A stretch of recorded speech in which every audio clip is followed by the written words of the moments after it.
بسم اللہ الرحمن الرحیم۔ اہرام مصر کا شمار 7 عجائبات عالم کی فہرست میں کیا جاتا ہے۔ یہ بات اب تک ایک معمہ بنی ہوئی ہے کہ اتنے قدیم دور میں اتنے بلند بالا اور عظیم الشان اہرام کیسے تعمیر کیے گئے۔ مصر میں کل 138 اہرام ہیں اور قاہرہ کے مضافاتی علاقے غزہ میں 3 اہرام ہیں۔ صرف غزہ کا قدیم اہرام دنیا کے 7 قدیم عجائبات میں سے اب بھی باقی ہے، جسے وقت کا بہاؤ بھی نہ ختم کر سکا۔ ہمارا آج کا موضوع اہرام مصر ہیں، لیکن موضوع کی طرف آنے سے پہلے نئے آنے والے ناظرین سے گزارش ہے کہ چینل کو سبسکرائب کرتے ہوئے ساتھ گھنٹی کے بٹن کو دبا دیں تاکہ ہر آنے والی ویڈیو آپ کو بآسانی موصول ہو سکے۔ تو آتا ہوں موضوع کی طرف۔ اہرام مصر وہاں کے اس وقت کے فرعون خوفو کے بنائے گئے یادگار مقامات ہیں، جن میں بادشاہوں کی لاشوں کو دفنا کر محفوظ رکھا گیا ہے۔ ان لاشوں کو ممی کہا جاتا ہے۔ ان لاشوں کے ساتھ ہیرے، جواہرات، مشروبات، برتن، ہتھیار، جانور اور کبھی کبھی تو غلام کو بھی ساتھ ہی دفنا دیا جاتا تھا۔ یہ اہرام 455 فٹ بلند ہے۔ 43 صدیوں تک یہ دنیا کی سب سے اونچی ساخت رہا۔ 19ویں صدی میں ہی اس کی اونچائی کا ریکارڈ ٹوٹا۔ اس کا رقبہ 13 ایکڑ میں پھیلا ہے، جو قریب 16 فٹ بال میدانوں جتنا ہے۔ یہ 25 لاکھ چونے کے پتھر کے بڑے بلاک سے تعمیر کیا گیا ہے، جن میں سے ہر ایک کا وزن 25 سے 80 ٹن کے درمیان ہے۔ عظیم اہرام کو اتنی عمدگی سے تعمیر کیا گیا ہے کہ موجودہ ٹیکنالوجی بھی ایسے شاہکار کی نقل تعمیر کرنے سے قاصر ہے۔ ثبوت بتاتے ہیں کہ اس کی تعمیر تقریباً 2560 سال قبل مسیح میں کی گئی۔ مصری فرعون خوفو کے وزیر ہیمون یا ہیمینو نے اس اہرام کا نقشہ تیار کیا۔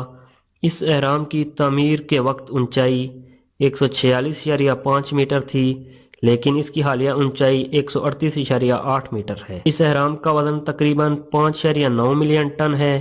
اس کے وزن کے حساب سے اسے بنانے میں 20 سال کا عرصہ لگا اور ہر ایک دن میں 800 ٹن پتھر لگایا گیا۔ ہر ایک گھنٹے میں 12 سے 13 پتھر کے بلاکس لگائے گئے۔ مصر کے اس عظیم اہرام کو لے کر اکثر سوال اٹھائے جاتے رہے ہیں کہ بغیر مشینوں کے، بغیر جدید آلات کے مصریوں نے کیسے اتنے وزنی پتھروں کو 455 فٹ کی بلندی تک پہنچایا اور اس عظیم منصوبے کو محض 20 سال میں مکمل کیسے کیا۔ جدید تحقیق بتاتی ہے کہ عظیم اہرام مصر کے چونا پتھر کے بلاکس کو 800 کلومیٹر دور سے لایا گیا ہے۔ مصری کاریگر ان چونا پتھروں کو پہلے پانی میں ڈبو کے رکھتے، جس سے چونا پتھر ٹوٹ جاتا اور اسے ہتھوڑے سے تراشا جاتا اور کشتی کے ذریعے دریائے نیل سے اس مقام تک منتقل کر دیا جاتا تھا۔ ایک اندازے کے مطابق 5.5 ملین ٹن چونا پتھر، 8000 ٹن گرینائٹ اور 5 لاکھ ٹن مارٹر اہرام کی تعمیر میں استعمال ہوئے۔ تعمیر مکمل ہونے کے بعد سفید چمکدار پتھر سے اس کی ملمہ کاری کی گئی۔ 1300 قبل مسیح میں آئے ایک زلزلے کی وجہ سے اس کے اوپر کی سطح کا سفید پتھر گر گیا، جو کہ 1356 میں سلطان الناصر ناصر الدین الحسن قاہرہ اٹھا کر لے گیا، جس سے ایک مسجد اور ایک چھوٹا سا قلعہ تعمیر کرایا گیا۔ آج بھی ان پتھروں کی باقیات اہرام میں موجود ہیں۔ ماہرین کے مطابق پیرامڈ کے باہر پتھر کے حصوں کو اتنے مؤثر تراشا اور فٹ کیا گیا کہ جوڑوں میں سے ایک بلیڈ بھی اندر نہیں گھسایا جا سکتا۔ صدیوں سے ماہرین اس سوال کا جواب تلاش کرنے کی کوشش میں ہیں کہ مصری ہنرمندوں نے 2.5 ٹن تک وزنی پتھروں کو اہرام مصر کی تعمیراتی حصے تک پہنچانے کے لیے آخر کون سا طریقہ استعمال کیا ہوگا۔ حال ہی میں ایمسٹرڈیم یونیورسٹی سے وابستہ سائنسدانوں کی ٹیم نے اعلان کیا انہوں نے اہرام مصر کی تعمیر کے لیے استعمال کیے جانے والے ممکنہ طریقہ کا سراغ لگا لیا ہے، جس کا جواب بہت آسان ہے، یعنی گیلی ریت۔ ماہرین نے کہا ہے کہ اہرام مصر کی تعمیر کے لیے قدیم مصریوں کو